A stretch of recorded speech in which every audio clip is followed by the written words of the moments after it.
ต่อไปอาจจะได้นั่งสมาธิเพื่อฝึกจิตด้วยอารมณ์หรือด้วยสมาธิและมีสติหายใจเข้าทุกเพื่อมีสติหายใจออกขันเอาหายใจเข้ายาวคงเจงว่าเอาหายใจเข้ายาวเมื่อหายใจออกยาวคงเจงว่าเอาหายใจออกยาวเมื่อหายใจเข้าสั้นก็หายใจออกสั้นก็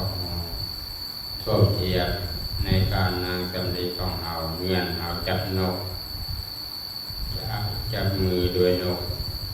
อันจับแน่นหลายนกกระจายจับเบาหลายนกกระรุดมือ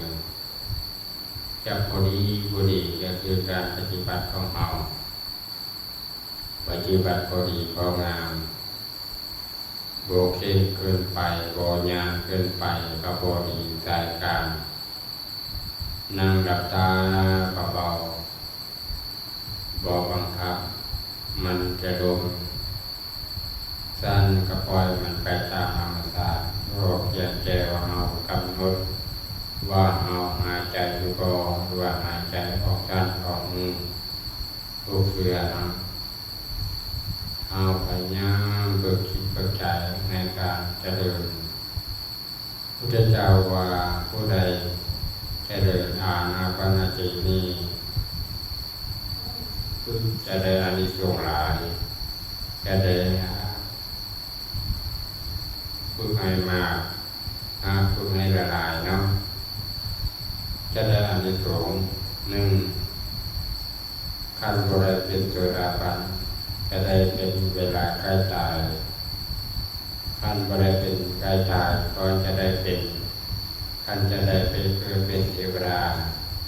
จะได้มีเทพธิดาแสดงธรรมจะได้เป็น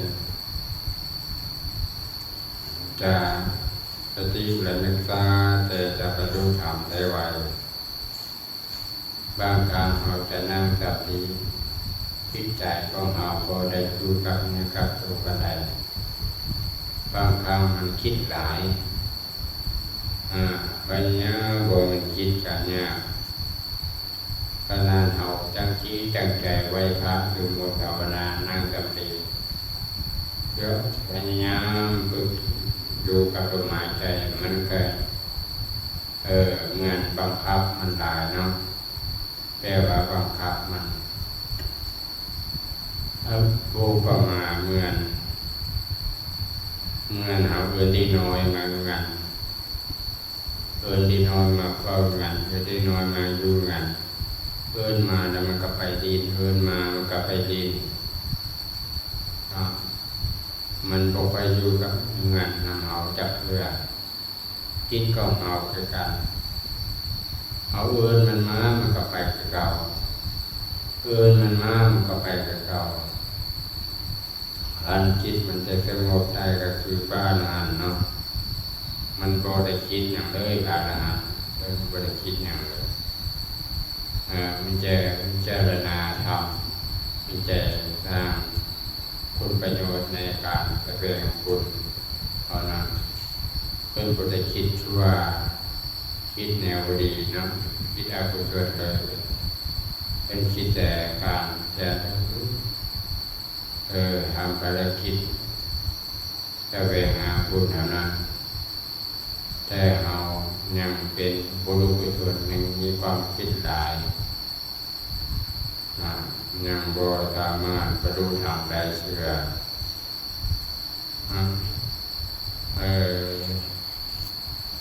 พระสารีบุตรเป็นกระแสดงคนได้ฟังธรรมตัวนี้เมื่อการบรรลุธรรมก็คือเวทนาเวทนาแปลว่าความเสวยอารมณ์รู้จักเสวยอารมณ์หมายถึงการทำหูอารมณ์สิ่งที่มากระทบสัมผัสตาหูจมูกลิ้นกายและใจได้แก่ เย็นและร้อนอ่อนแข็งเป็นต้นแล้วเกิดความรู้สึกขึ้นนะอันนี้เป็นว่าพระสมุทพิจารณาเพราะนั้นพระสมุทเป็นผู้ที่ปัดวีต่อยุหลักต่อหน้าพระพุทธเจ้านะพระพุทธเจ้าสอนธรรมะให้แก่หลานก็ปัสสติพุทธว่าบางครั้งเรามีความทุกข์หลายก็เราก็ได้ก็ดีใจเมื่อได้เราได้รับความทุกข์เราก็เสียใจบางครั้งเราได้นั่งสมาธิมีความทุกข์หลายบางครั้งเราลุกออกไปความทุกข์นั้นก็หายไปจะกลับมานั่งสมาธิคือเก่ามันก็เป็นทุกข์คือเก่าเนาะครูบาเคยเป็นแล้วนะครูบาเคยเป็นอยู่ก็น้อยยังกี่นั่งสมาธิก็นั่งไปนั่งมาเราเกิดปิตินั่งไปนั่งมาเราเกิดปิติเกิดปราโมทย์ขึ้นมาเมื่อเปิดปราโมทย์ขึ้นมาแล้วจำนั่งจอไปเรื่อยๆเรื่อยๆนึ่งมีคนเมินสองขันบ่มีคนเมินกะปวดบัดปวดเบาปวดภาวะสามทุกขเวทนาขาจังปวดขาขันหนาวจะความทุกข์นั้นจะหายไปเอาแล้วขาจนจังเอาแล้วว่านั่งนั่งเอาแล้วว่าขาจนจังขึ้นจังขึ้นจังขึ้น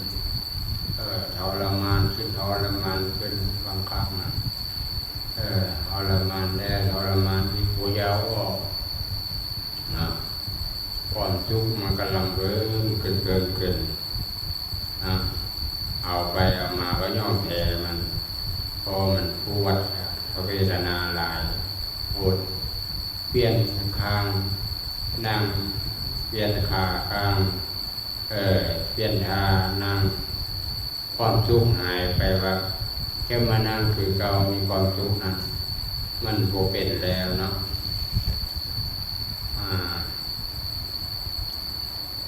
อันนี้ก็ให้เนี่ยฝึกจิตฝึกใจเอาให้มีความรู้ในการเกิดปราโมทย์เกิดปิติเวทนามันเกิดขึ้นกับปล่อยมันเกิดขึ้นตามอาการพอเพียงแค่ว่าเอาอดทนมันทำใดให้ละทำใดก็ได้ทำนานนะเวทนาคือปวดแขนปวดขาปวดเอวสารพัดเลยนะขันเอานั่งไปมันก็ละมานขึ้นละมานขึ้นนอนว่าอันนี้แหละเป็นให้เห็นความทุกข์ทางกายของเราความทุกข์ขาเจ็บปวดนะเอากระตังใจนั่งเข้าไปนะโธ